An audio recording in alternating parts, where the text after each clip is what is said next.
있다고 생각하지만 그것도 언젠가는 발명된 어떤 물건이죠. 이게 처음 나오고 난 다음에 사람들의 반응이 열광적이었다고 이야기합니다. 와, 이렇게 좋은 물건이 만들어졌네. 그래서요, 이제 힘으로 하지 않고 이 도르래를 이용하면요 너무나 수월하게 일할 수 있는 거예요. 그래서 모두가 즐거워하고 좋아하고 있을 때 그 당시에 중국의 철학자 가운데 장자라는 사람이 그 당시 사람입니다. 장자가요 그 풍경을 보면서 근심 어린 표정으로 걱정을 하는 거예요. 왜요? 아, 사람들이 도르래가 너무 편리해서 노동의 신성함을 망가갈까 걱정된다. 여러분, 지혜로운 사람이라는 것은 어떤 현상이 일어났을 때 사람들이 막 반응할 때 다른 이면을 볼 수 있는 눈이 있는 사람이 지혜로운 사람이에요. 2300년이 지났습니다. 하지만 세상의 어떤 방향성은 그때나 지금이나 변화가 없습니다. 우리는 무엇을 가리켜서 발전했다, 진보했다 이야기합니까? 편해지는 거. 편리해질 때 뭡니까? 아, 세상이 더 좋아지고 있어, 발전하고 있어, 이렇게 이야기하는 것이죠. 근데 우리가 한번 장자처럼 그로 인해 우리가 잃어버리는 것이 있지 않은가, 이런 어떤 시각을 좀 가질 필요가 있다고 생각합니다. 처음에 제가 자동차를 갖게 된 것, 너무 좋더라고요. 그 전까지는 뚜벅이었는데 이제 차가 생겼어요. 너무 좋더라고요. 근데 제 첫 차가 뭐냐면 스틱 자가용이었습니다. 스틱차, 회색 마티즈였는데 스틱이었어요. 스틱차는 어떻습니까? 차가 밀리면요, 도로에 교통체증이 일어나면 계속해서 기어를 넣었다 풀었다 넣었다 풀었다 반복해야 되죠. 이거 정말 고속도로에 막혀가지고 한번 경험하시면요, 나중에 팔, 어깨 다 아픕니다. 그러다가 이제 오토매틱 자동차를 갖게 된 거예요.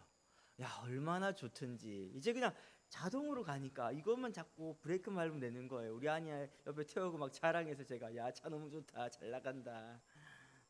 그리고 이제 우리가 지금은 사용하지 내비게이션 생기고 난 다음, 와, 너무 좋더라고요. 저는 특히 길치입니다.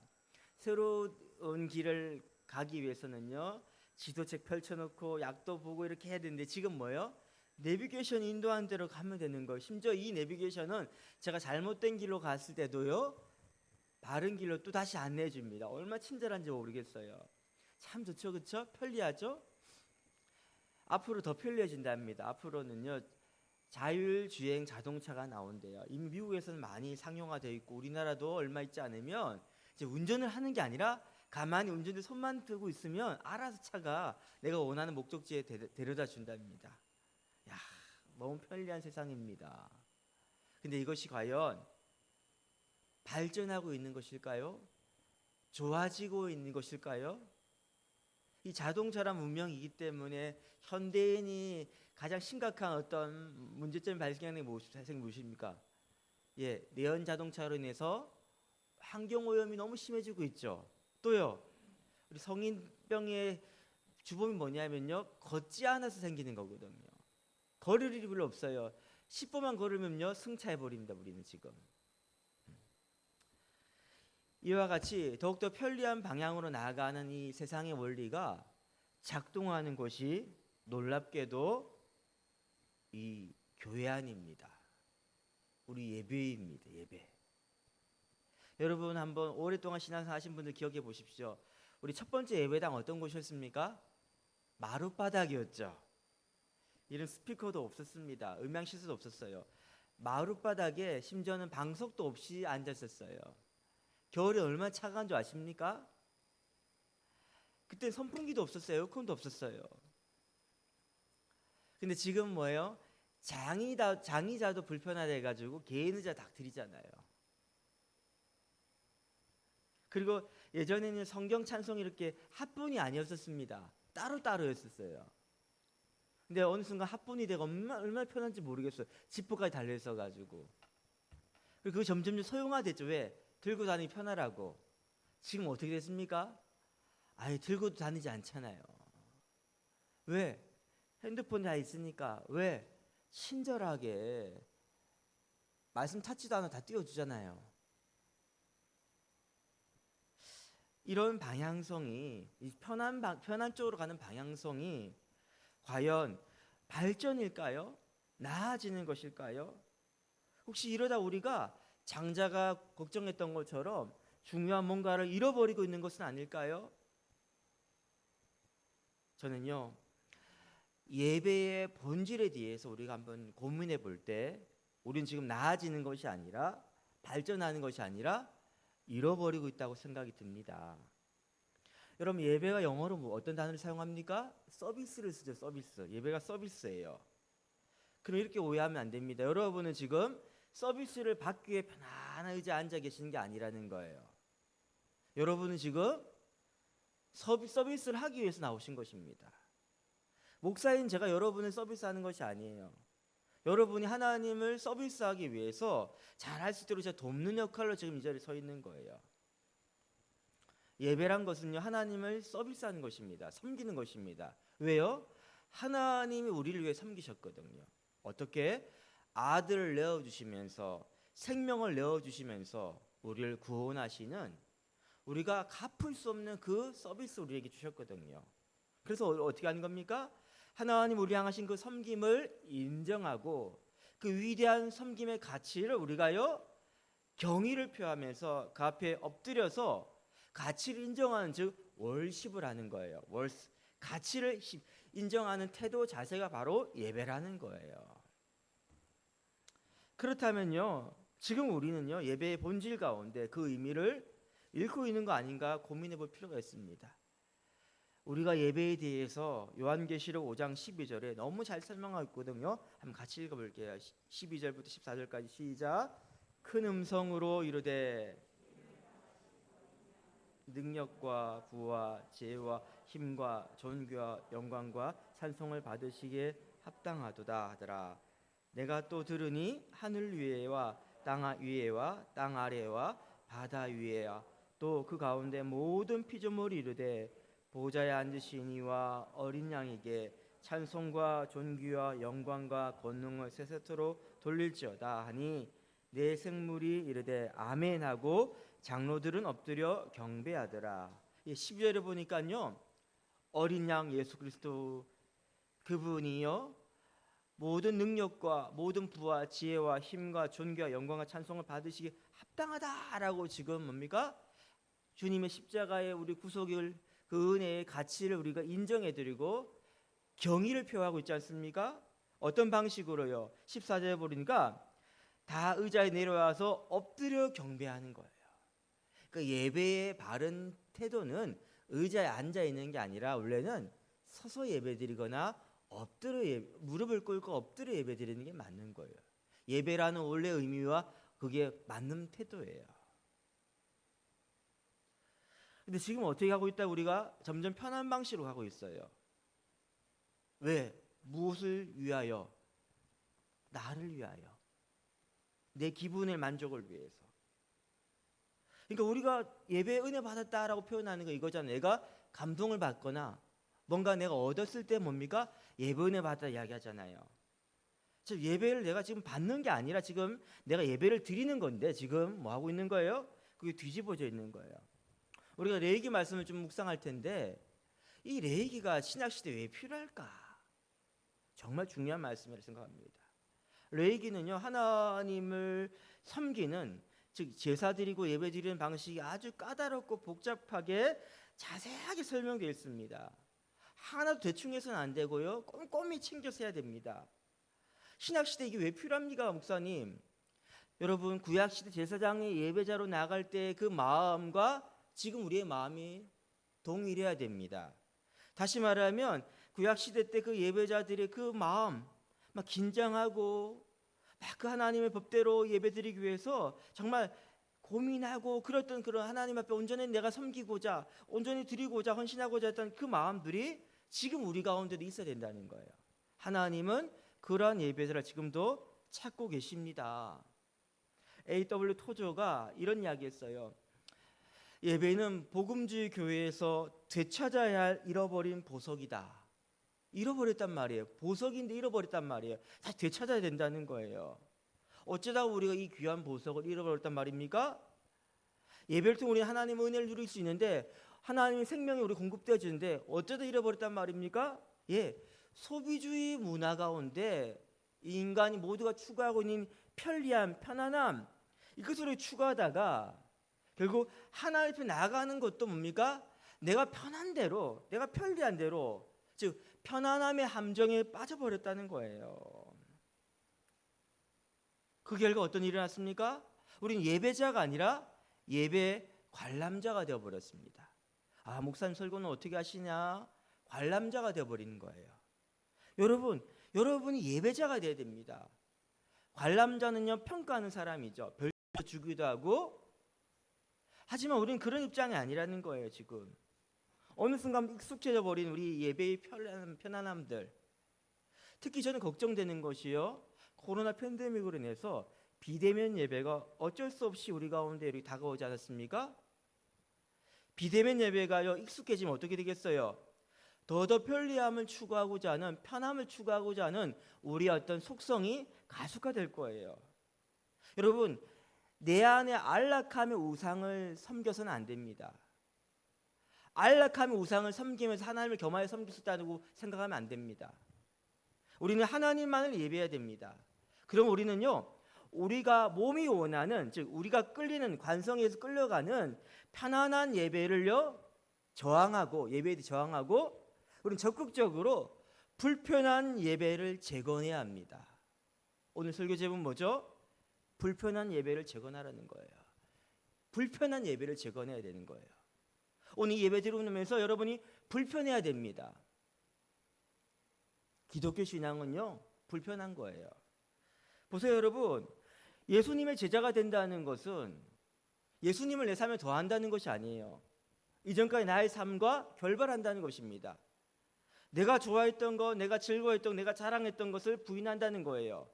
그래서 밖에서 내 옛사람을 이제 죽었다고 선포해버리는 거예요. 그리고 이제 예수 안의 삶을 사는데 그 삶의 핵심이 뭐냐면요, 십자가를 지고 가신 예수님의 발걸음을 따라서 예수님의 발자국이 내 발을 포개면서요 그 뒤를 따라가는 거예요.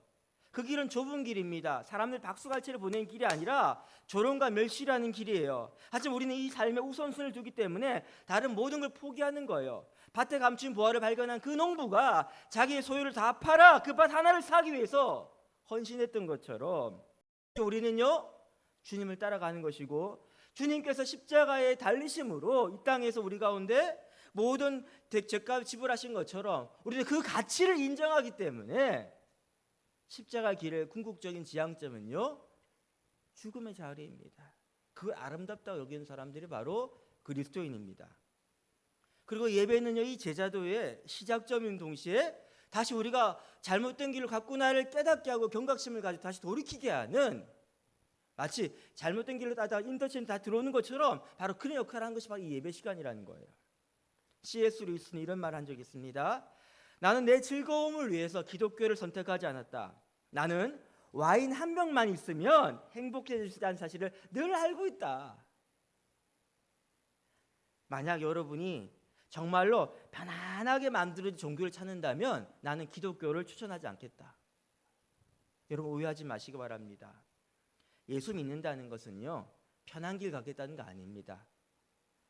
예배 드린다는 것은요 편한 거, 내 방식대로 내가 원하는 거, 그걸로 여기 있는 거 아닙니다. 우리가 재건해야 될 불편한 예배의 첫 번째는 한번 따라해 볼까요? 제사장은 옷을 입고 예배하십시오. 시작. 제사장의 옷을 입고 예배하십시오. 우리 10절 말씀 같이 읽어볼게요. 시작. 제사장은 긴 옷을 입고 세마포 속바지로 하체를 가리고 제단 위에서 불태운 번제의 제를 가져다가 제단 곁에 두고, 제사장이 예배 시간에 하는 일은요 머리를 쓰는 일이 아니라 몸을 쓰는 일이 많습니다.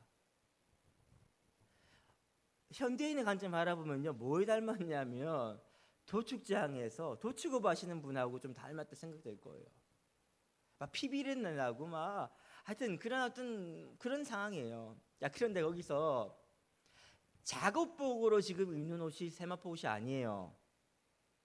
작업복과 어울리지 않습니다. 세마포 옷은요 일단 기본 바탕은 하얀색이에요. 그리고 소매도 길고 긴 옷이잖아요, 그렇죠? 불편한 옷이란 말이에요. 근데 굳이 왜 이 옷을 입으라고 명령했을까요? 제사 지낼 때? 왜 제사장이 이것을 명령했을까요? 여러분도 다 왕 같은 제사장 아닙니까 지금? 자, 왜 이 불편한 옷을 명령하셨을까요? 꼭 예배드리는 꼭 이 옷 입으라고 명령하셨을까요? 우리는 지금 옷이라는 것이 개성을 표현하는 것이죠. 내가 어떤 옷을 입느냐에 따라서 누가 나는 뭐라 하지 않죠. 요즘 길 다니면 젊은이들이 옷 입으면 민망하지 않습니까? 창피해, 나 부끄럽지 않습니까? 근데 거기에 대해서 뭐라 말 못하죠, 그렇죠? 옷을 입는 건 내 개성인데. 근데 옛날 사람들은요, 옷을 내가 입고 싶은 거 아무렇게나 입지 못해요.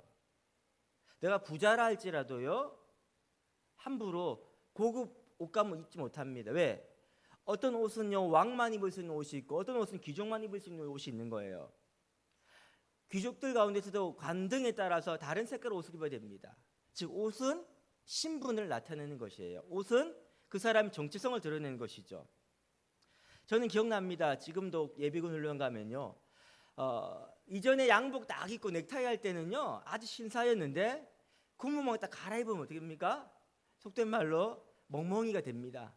아무데나 들어놓고요, 아무 침 뱉고요, 신발도 꾸겨 이상하게 신고 모자 삐딱하고 걸음 자체가 달라져요. 똑바로 걷는 것이 아니라 뭡니까? 어슬렁어슬렁 걸어요. 옷이 그 사람의 신분을 드러낸다는 거, 정체성을. 그러니까 지금 이 옷을 입으라는 것은 무슨 말이냐면요, 이 불편한 옷을 입으라는 것은 바로 뭐냐면 네 정체성이 바로 하나님의 소유라는 걸 기억하라는 거예요. 내가 거룩하니 너희도 거룩할지어다, 이게 레위기의 핵심 말씀이거든요. 바로 네가 지금 하나님의 거룩한 예배자임을 기억하라는 것입니다. 우리 시편 29편 2절 읽어볼게요. 시작. 여호와께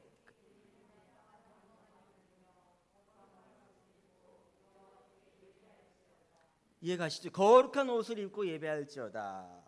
다시 말하면 너의 정체성과 신분이 하나님을 섬기는 바로 예배자임을 기억하라는 것이에요.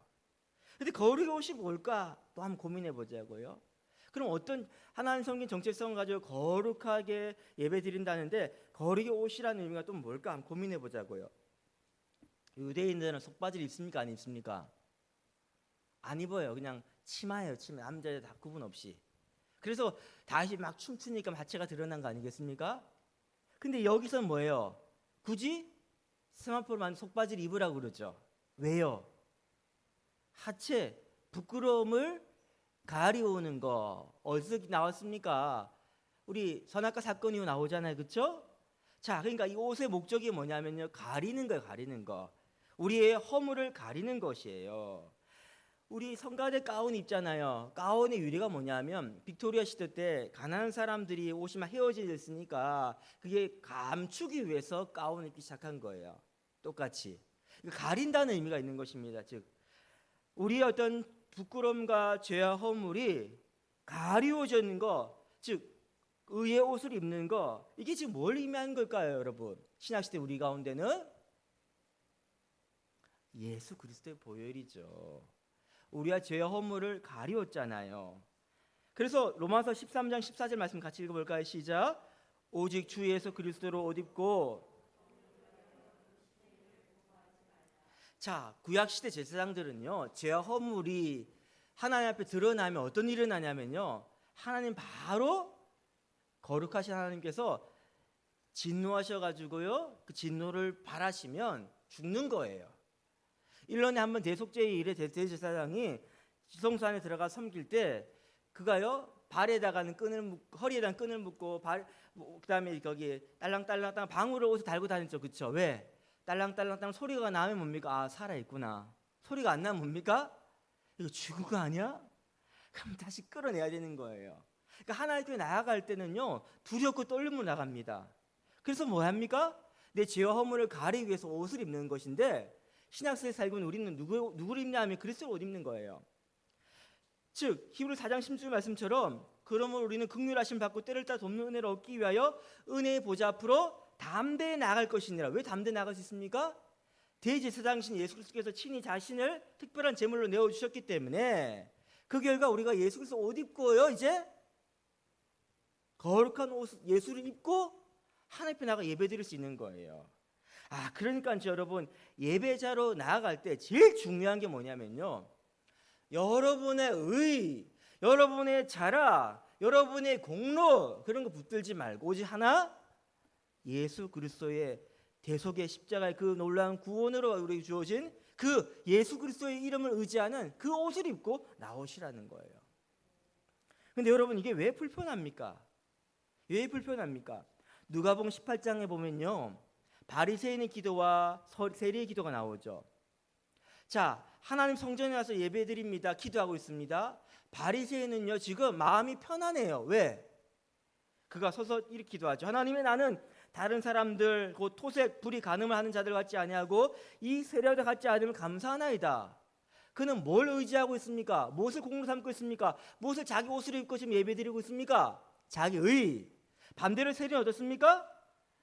감히 눈으로 하늘을 쳐다보지 못하며 가슴을 치며 하나님의 나를 불쌍히 여기소서 나는 죄인이로소이다. 누구의 예배요? 누구의 기도가 하나님께 흠양되어집니까? 세리라고 말씀하시죠. 똑같은 거 여러분, 우리가 이 자리에 나올 때 어떤 마음이십니까? 지금 예수께서 나를 피 흘려 죽으시고 나를 구원하셨대. 그런 마음이 어떻겠습니까 여러분?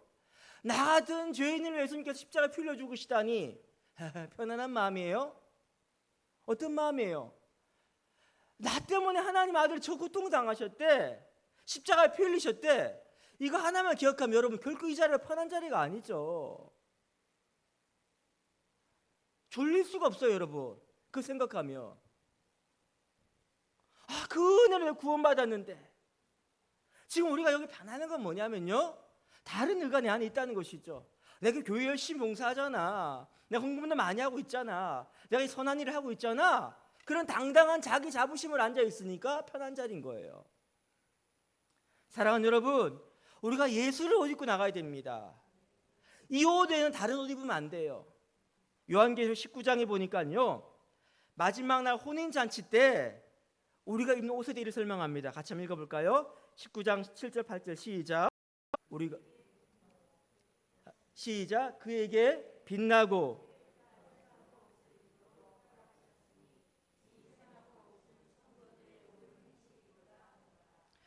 마태복음 22장 보면요, 혼인잔치 초대받았는데 예복 입지 않아 쫓겨나는 사람이 나옵니다. 우리 그래서 신부로서 예복을 입어야 되는 거예요. 이 깨끗한 세마포 옷이 무엇입니까? 여러분이 천국잔치 들어갈 수 있는 자격이 뭐예요? 딱 한 가지밖에 없어요. 예수의 옷을 입는 거예요. 나는 주님과 십자가 죽었습니다. 나는 이제 예수로 삽니다. 이 고백이 그냥 입술의 고백 끝나는 것이 아니라, 그러니까 예수 믿고 난 다음부터 지속된 삶의 고백으로 계속 날줄과 시줄이 만나고 옷이 지어져 가지고 있는 그 옷, 여러분 준비됐습니까? 예복 준비되어 있지 않다면 여러분은 그 혼인잔치 가운데 들어갈 수가 없는 거예요. 예수 믿는다는 것은요, 이 입술의 고백이 아니라 이것이 진리가 삶이 되는 이 치열한 과정들이 있어야 된다는 거예요. 여러분, 이 예배 시간은 그냥 일주일간에 하루를 예배 드리는 게 아닙니다. 일주일간 1시간이 아니에요. 지금 여러분이 예수 그리스도를 나의 옷으로 삼고 그리스도 사람이라는 정체성을 내가 품고 내 삶의 현장에 살아낸 삶의 기간들, 시간들이 지금 뭡니까? 응집되어져 가지고 녹아져 나가, 이 시간에 폭발적으로 터져 나가는 거예요. 그게 바로 진짜 하나님 받으시는 참된 예배라는 거예요. 세상 살 때는요, 그리스도인의 정체성을 다 팽개쳐버리고 그냥 세상 똑같이 살다가 이 자리에 앉아 있는 게 아니란 말이죠. 그 교회, 진짜 그리스도인의 정체성을 가지고 교회 안에만 있는 것이 아니라 교회 울타리 벗어나가지고 삶의 현장에서도 그리스도로 옷 입고 사는 삶, 그 삶이 우리가 그것이 다 모아져 가지고 이 시간에 드려지는 예배, 그 불편한 예배가 회복되게 축복합니다. 이 시간이 편해서는 안 됩니다. 두 번째 우리가 회복해야 될 불편한 예배는 한번 따라해 볼까요? 시작. 제단불을 지키는 예배여야 합니다. 오늘 반복되는 말씀이죠. 9절 말씀, 12절, 13절 반복되는 말씀 같이 한번 읽어볼게요. 시작. 아론과 그의 자손에게 명령하여 이르라.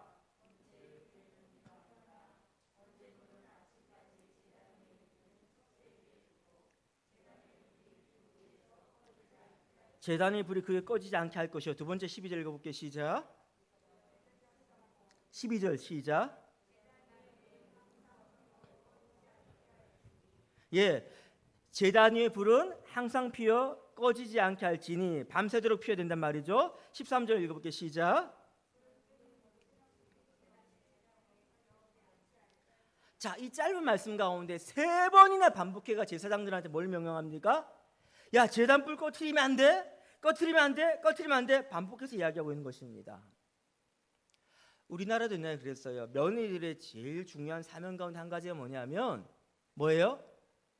예, 불시 지키는 거, 불시 지키는 거. 예, 대대로 물론 불시 꺼트리면 난리 납니다. 그 불시 지켜야 되는 거예요. 그거 꺼트리면요, 칠거지약 가운데 한 가지입니다. 쫓겨납니다. 근데 이게 굉장히 어려운 일입니다, 여러분. 왜? 그냥 불씨 지키는 것도 힘든데 지금 보세요. 이 제단 위의 불은 어떤 불입니까? 여러분, 캠핑 나가는 생각합니다. 캠핑. 실내에 촛불 하나 계속 켜놓는 것도 어렵긴 하지만, 계속 기름 넣고 힘들긴 하겠지만, 밖에 야외에서 그 불을 지키는 생각해 보세요. 물론 그 광야이기 때문에 그 이스라엘 땅에서는 비는 우리 같이 오지 않습니다. 하지만요, 우기가 되면 아침마다 새벽마다 뭐가 내립니까? 이슬이 내리잖아요. 이슬이. 건기 때도 내리기도 하죠. 이슬이 내리잖아요. 그렇죠? 여러분, 불씨라는 게요, 가장 취약한 시간 새벽이잖아. 지금 그때 꺼질 수 있다는 거예요. 또 지금 비는 안 오지만 뭐는 있습니까? 그 모래바람들 갑자기 확 불어오잖아요. 그러면 어떻게 됩니까?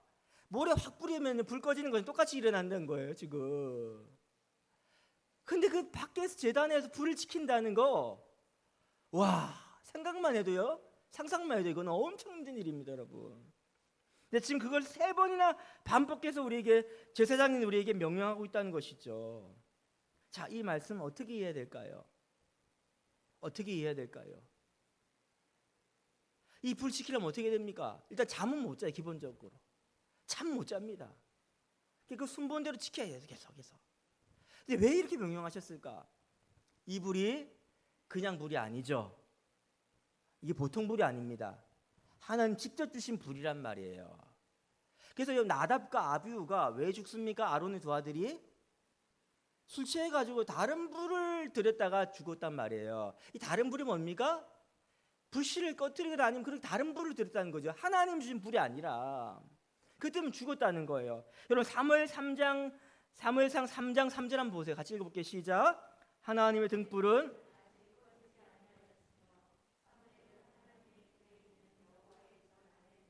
자, 어린 사무엘이 왜 하나님의 궤에 있는 여호와의 전 안에 누워 있을까요? 자, 지금 좀 상황이 바뀌었습니다. 그런데 어쨌든 뭡니까? 등불을 꺼트리지 않게 해서. 원래 이거 누가 해야 됩니까? 차기 대제사장인 제사장 중에 누가 해야 되냐면요, 엘리의 두 아들 홈리와 비나스가 해야 되는데, 얘네들은 불량자니까 안 봐도 꺼트리고 확실하니까 맡길 사람이 얘밖에 없는 거예요, 지금. 그래서 이 불 지키는 게 사무엘의 일이었어요. 하나님의 불을 지킨다. 이 불의 의미가 뭘까 도대체? 왜 그토록 강조할 거야, 하나님의 불을?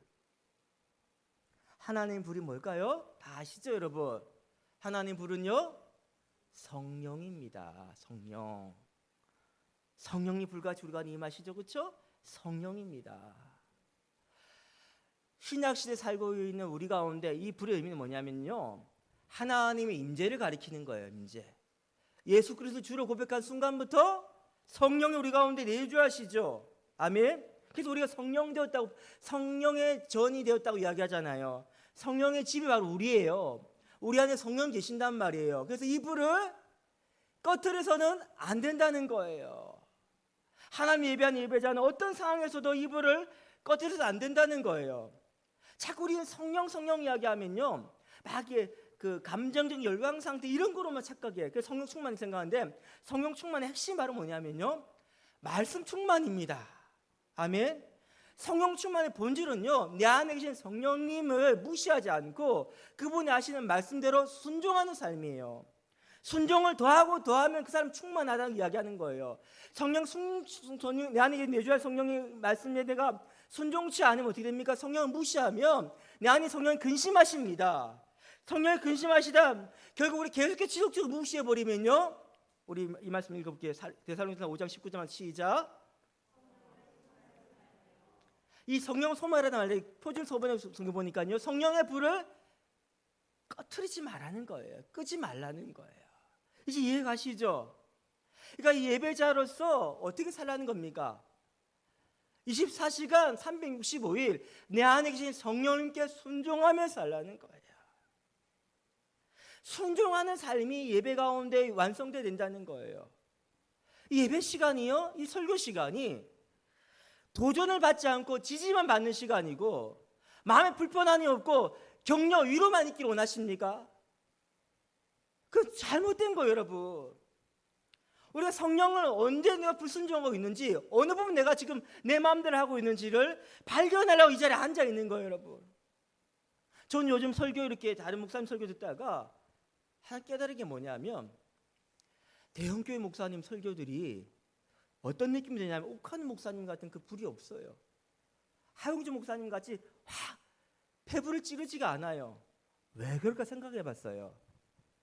대형교회 목사님들이 자기 검열을 하는 거예요. 인터넷이 발달하다 보니까 설교 가운데 한 가지만 나오면 뭡니까? 그거 붙잡아가지고 댓글 달 공격하니까 얼마나 고통스럽겠습니까? 그러다 보니까 어떤 오해의 소지가 되지 않을 말들은 하지 않는 거죠. 어떤 예민한 부분은 아예 건드리지 않는 거죠. 이게 점점 하나의 풍조가 되고 있는 거예요. 그러니까 작은 교회 목사님 저 같은 사람들은요, 성도가 많지 않으니까 혹시 이 설교했다가 상처받으면 어떻게 하지? 이 마음 때문에 자기 검열하고, 대형 교회는 또 이런 상황 때 자기 검열하고, 그거 지금 뭐 하고 있는 거예요? 우리가 듣고 싶은 말씀만 듣고 있는 거죠. 우리 온 심각한 질병을 앓고 있는데 아무도 그 부분을 건드리지 않는 것이죠. 여러분, 하나님 말씀은 어떤 말씀입니까? 히브리 4장 12절 말씀 보니까 하나님 말씀은 살아있고 활력이 있어가지고 자기가 나서 어떤 것보다 예리하여 혼과 영과 간절 곳을 찔러 쪼개기까지 하며 마음의 생각과 뜻을 판단하며 드러내는 것이 하나님의 말씀인데, 여러분 설교 시간에 불편해져야 됩니다. 제가 여러분께 말씀을 전하고 난 다음에 우리 목사님 참 좋아, 우리 목사님 참 귀해, 제가 막 이렇게 얘기한 것을 저는 편하고 좋죠. 목사님 설교도 왜 날 마음 힘들게 해? 목사님 설교 너무 불편해. 그럼 제가 성공한 거예요. 여러분 저를 좋아하지 않을지 몰라도 말씀 전하는 사람은 제가 잘하고 있는 거예요. 근데 저도 조심스러울 때가 많아요, 여러분. 점점 그런 풍조가 되고 있어요. 왜? 우리가 도전받고 싶지 않고 그냥 지지받고 싶은 거죠. 편한 마음으로 위로받고 그냥 감정적인 어떤 부분을 만족감 받고, 이게 우리 원하는 것이니까. 여러분, 우리가 말씀 들으면서 특별히 저는요, 우리 예배 가운데 불편한 부분이 없는 부분 생각해 보니까 이거예요. 예배만 딱 참가하면 가는 거예요. 즉 공동체적인 삶이 없다는 거예요. 각자 도생하는 거예요. 그냥 개인주의를 사는 거예요. 남의 삶에 참견해가지고 이렇게 개협하고 하면 뭡니까? 나 욕만 먹습니다. 욕만 먹어. 그냥 난 내 삶을 사면 되지. 굳이 내가 다른 사람 삶에 개입해가지고 그럴 필요 뭐 있어? 여러분, 사랑한다는 것은요, 상호 책임진다는 거예요. 예배하면 딱 드리고 싹 가버리고 공동체 삶이 없으면요, 편한 거죠. 하지만 그게 뭡니까? 지금 사랑하고 있지 않다는 거예요. 참된 예배를 드리려면 여러분, 사랑하기 때문에 힘들어야 됩니다. 나와 다른 누군가를요, 용납하기 위해서 고통을 겪어내는 거예요. 누가 나한테 상처를 준 것을요, 용서하기 위해서요, 고통을 겪어야 되는 거예요. 그거 없이 그냥 예배를 딱 앉았다 가버리면요, 그 편한 예배는 진정한 의미의 예배가 아니에요. 지금 우리가 셀 모임 못하고 있죠? 셀 모임 못한다고 셀 라이프가 안 되는 거 아니잖아요. 내 형제 지금 어떤 상황인지, 이 자매 마음이 어떤지 전화하고 알면 기도하고, 그것도 못합니까 여러분? 그것도 못하는 거예요 지금? 뭐 만나면 안 되니까? 그거 아니잖아요 여러분. 그거 없이 그 예배만 왔다가 그게 어떻게 예배라고 할 수 있겠습니까? 또 안타까운 게 뭐냐면요, 아무도 영적 성장에 대해서 말하지 않는 거.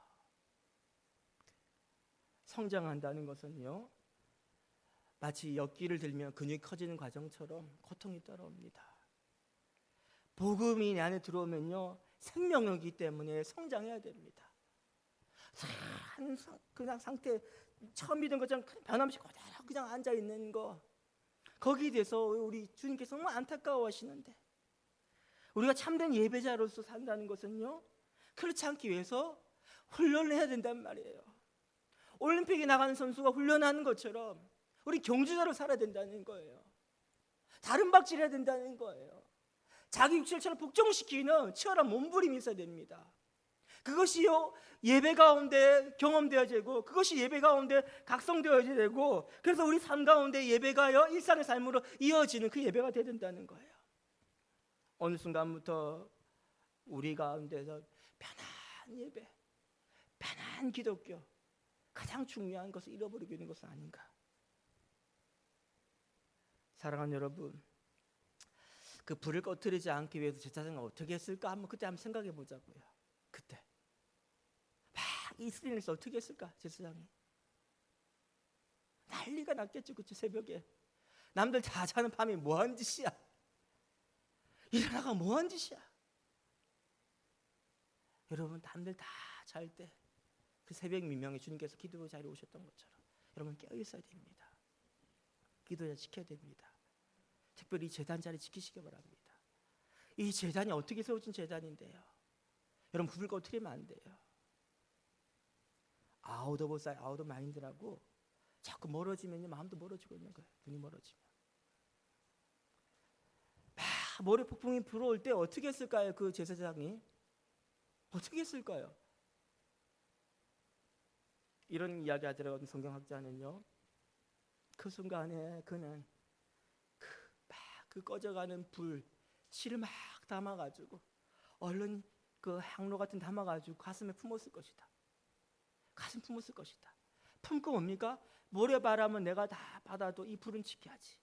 옷으로 가리면 이 지켜야지. 이렇게 했을 것이다. 저는 이 모습 생각하면서요, 북녘 이 땅에 있는 우리 성도들 생각이 나더라고요. 그 쪽복음 하나 지키려고. 쪽복음이 뭡니까? 손으로 막 써가지고 그 지키려고. 그들이 예배드릴 때 어떻게 예배드립니까? 소리 없는 아우성 예배죠. 그치? 입만 뻥긋뻥긋하면서 찬양을 부르는, 입만 뻥긋뻥긋 소리를 못 내는 거예요. 우리 같이 그냥 귀찮아 소리 안 내는, 찬양 소리 안 내는 게 아니라 소리를 못 내는 거 잡혀가니까 입만 뻥긋뻥긋하면 그렇게 지켰던 예배. 그게 바로 지금 그 불을 지키고 있는 그 제사장의 모습이었구나. 지금 다음 주부터 비대면 예배잖아요, 여러분. 같이 못 모이잖아요. 같이 예배 드릴 수 없어요. 2주간이 또 얼마나 또 지낼지 모르겠어요, 저는 솔직히. 여러분, 그 순간마다 그냥 예배 드리지 마시고 오늘 말씀 기억하시면서요, 매 순간마다 내가 제사장 옷을 입고 그리스도만 옷 입고 여러분 이 험악한 세상 가운데 이겨내시기 바랍니다. 여러분, 세마포시 잘 짜여져 가야 돼요. 매일매일 하루하루 날수가 지날수록 시중 날줄로 찌어진 내 세마포시 준비되어야 돼요. 신부의 옷이. 오직 그리스도만을 나의 의로 삼으시고 의지하시기 바랍니다. 여러분, 불 꺼뜨리지 않기 위해서 몸부림쳐야 돼요. 성령께 순종하게 몸부림쳐야 돼요. 성령의 음성 가운데 귀 기울이시고요, 그분 앞에 순종하며 나아가시기 바랍니다. 그래서 여러분, 우리 가운데 하나님을 찾으시는 그 예배자, 적극적으로 불편한 길을 걸어가는, 그 광야 길을 걸어가며 좁은 길을 걸어가는 그 예배자가 저 여러분 되시길 축복합니다. 우리 함께 찬양하기를 원합니다. 주를 위한 이곳에 예배하는 자들 중에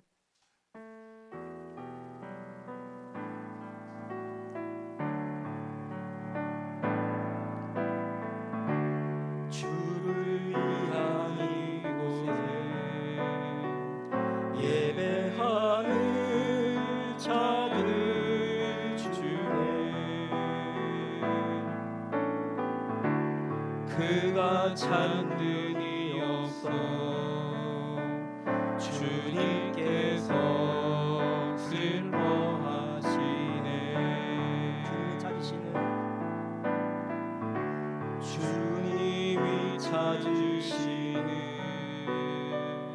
그 한 사람 그 예배자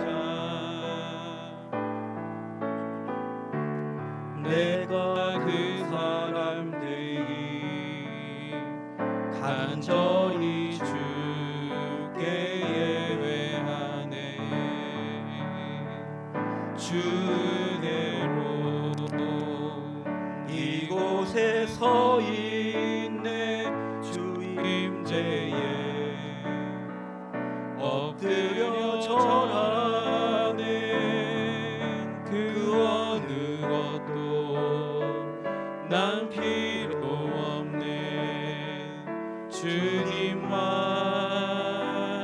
경배해 주대로 이곳에 서 있네 주임제에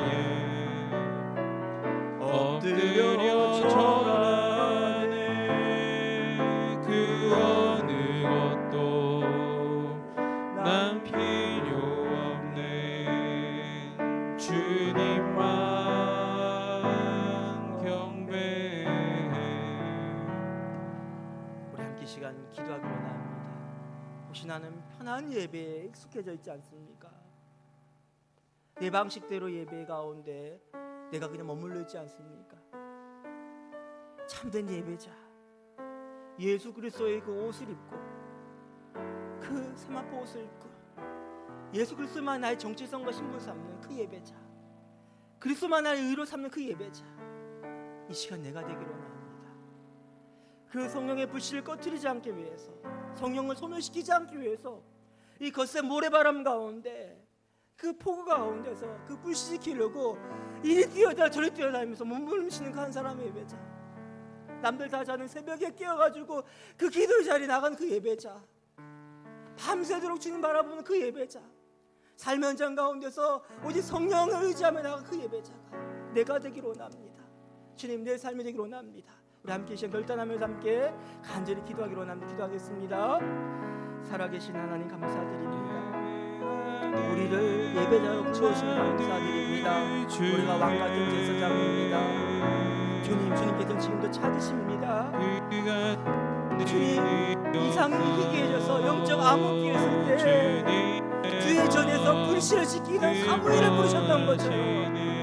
하나님께서 한 사람의 예배를 찾고 싶은 시간 그 예배자가 내가 되기를 결단하며 나아갑니다. 지금 내가 예수 그리스도의 옷 입고 살겠습니다.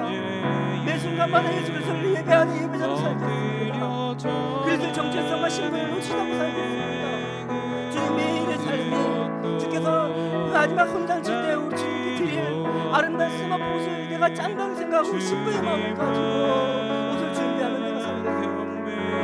주님께서 내게 주신 그 불씨 성령을 꺼뜨리지 않기 위해서 성령을 근심케 하지 않기 위해서 성령을 소멸시키지 않기 위해서 성령을 순종하면서 하나님의 말씀과 순종하며 살겠습니다. 주 인도하신 가운데 따르며 살겠습니다. 매일 삶 가운데 아닌 성령의 불이 꺼지지 않기 위해서 이 세상의 거센 모래바람 가운데 그 폭풍 가운데서도 주님 불씨 붙들고 몸부림치는 한 사람 예배자 내가 이기는 원하오니 주님 예배 받아주시기를 한 번 더 기도하기로 나옵니다. 2주간 비대면 예배입니다. 2주가 더 진행돼서 더 이상 더 필요할지도 모르겠어요. 이런 어려움 가운데 우리 있습니다. 여러분 6.25 전쟁 때도 참 힘들었잖아요. 그렇죠? 난리가 아니었죠. 그렇죠? IMF 난리가 아니었죠. 그렇죠? 하지만 IMF 때도 그랬고 6.25 때도 예배를 못 드렸던 적 없는데 지금 예배가 방해받고 있는 거예요. 그러려니 여러분 비대면 명상 예배가 예배를 대체할 수 있습니까? 예배 대체제입니까? 아닙니다. 더 큰 문제는 점점 우리가 편안함에 길들여져 간다는 거예요. 자동차가 생긴 사람 다시 뚜벅이를 못 가요. 우리가 지금 겪고 있는 이것들은요 어떤 분은 뭐 제3의 종교개혁이라 하는데 아니에요. 이거는 심각한 위기입니다. 우리 공동체성이 지금 와야 되고 있는 심각한 위기입니다. 이 시간에 우리가 기도해야 됩니다. 하나님 이 어려운 시기 가운데 성령의 불을 꺼뜨리지 않는 우리 행복과 동상교회 되기를 원합니다. 주님 붙잡아 주세요. 우리 함께 간절히 좀 나만을 위해 기도하지 마시고 서로를 위해서 교회 공동체를 함께 중보하며 기도하겠습니다. 살아계신 주님, 이 시간 기도하며 나아갑니다. 아버지, 비대면 예배의 기간 가운데 점점점 우리는 더 평안함 가운데 길들어가고 있습니다. 주님, 하나님 앞에 나와 예배하는 예배자가 아니라 예배 구경꾼 관람자로 우리가 머물러 있습니다. 다시 우리 예배 회복 기간제로 나옵니다. 다시 주님, 우리 공동체 가운데 서로를 사랑하기 위해서 대가를 지불하는 삶, 용서와 용납이라는 고통을 감수하며 함께 서로가 어우러지며 더불어 함께하기 위해서 하나 된 것을 힘써 지키기 위해서 몸부림치며 회복기간제를 원합니다. 참된 예배자 회복기간제를 원합니다. 예배 공동체 회복기간제를 원하오니 주님, 그 주리를 회복시키시기 원합니다. 주님이 어려우신 가운데 한 명 한 명의 믿음을 지켜주시고 이 힘든 시기 가운데 우리의 마음이 주님을 향한 마음들이 흔들리지 않도록 주여 붙들어 주시고 보호하여 주옵소서.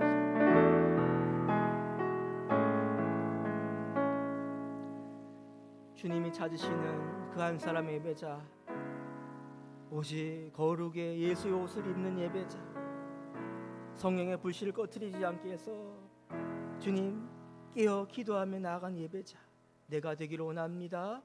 우리 교회 공동체가 그 예배 공동체를 소원하오니 주님, 우리를 세워 주옵소서. 예수님의 이름으로 기도드립니다. 아멘.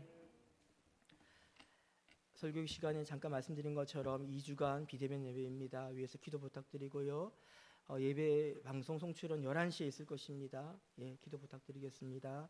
다 같이 자리에 일어나셔서 배송하신 후에 축도함으로 마치겠습니다.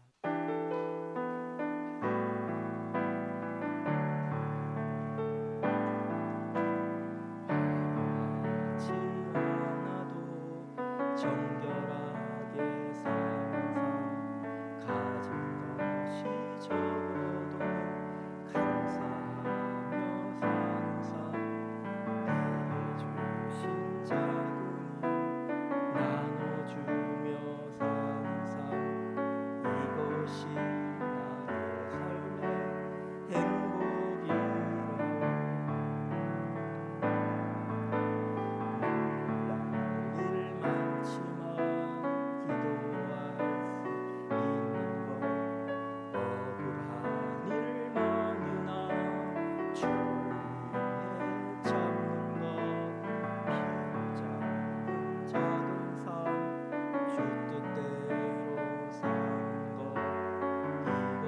나의 삶의 행복이라.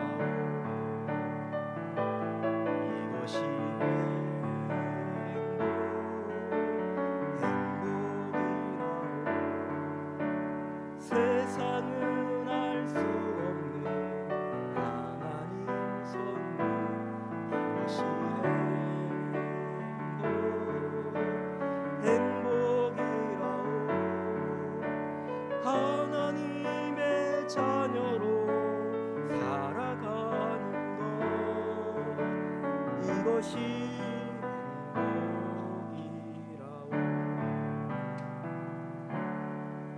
이제는 우리 주 예수 그리스도의 말로 다할 수 없는 은혜와 하나님 아버지의 크신 사랑과 성령님의 감화 감동 위로 교통 충만케 하심이 오직 예수 그리스도로 옷 입고 주께서 주신 그 성령의 불을 꺼지지 않게 하기 위해서 이 시간 이 치열한 삶의 현장 가운데 오직 하나님만 예배한 예배자가 되길 떠난 주의 백성들 가운데 이제로부터 영원토록 함께 있을지어다. 아멘.